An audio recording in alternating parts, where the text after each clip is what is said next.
Alors, bien sûr, il y en a. Déjà, au premier plan, il faut établir un plan de révision. D'accord, oui. Il faut établir un plan de révision.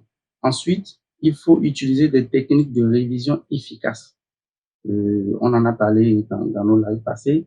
Donc, il y a des techniques de révision efficaces. Il faut avoir ses notes, il faut savoir prendre note, il faut savoir utiliser ses fiches, il faut utiliser des fiches de mémorisation, des cartes de mémorisation.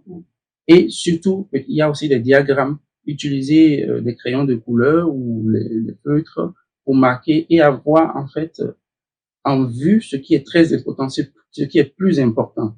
Ensuite, il faut, en troisième point, il faut prioriser les matières.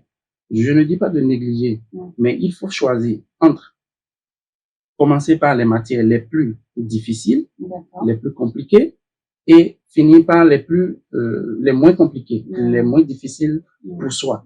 Donc, ça dépend des séries. Alors, il faut aussi éviter, en quatrième point, les distractions. D'accord. En cinquième point, je pense qu'il faut prendre des pauses régulières. Alors, tout ça là se trouve dans la technique. Parfois, en psychologie, neuropsychologie, on parle de révision à rythme espacé.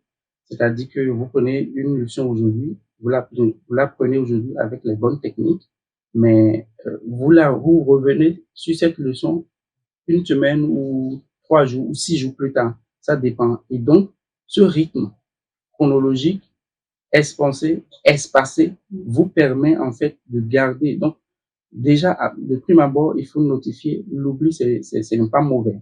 L'oubli aide à se rappeler et à ancrer en fait ce qu'on a oublié. On a oublié, donc on revient là-dessus une semaine plus tard, 2 semaines plus tard. Donc voilà de petites techniques pour s'en sortir convenablement. Voilà.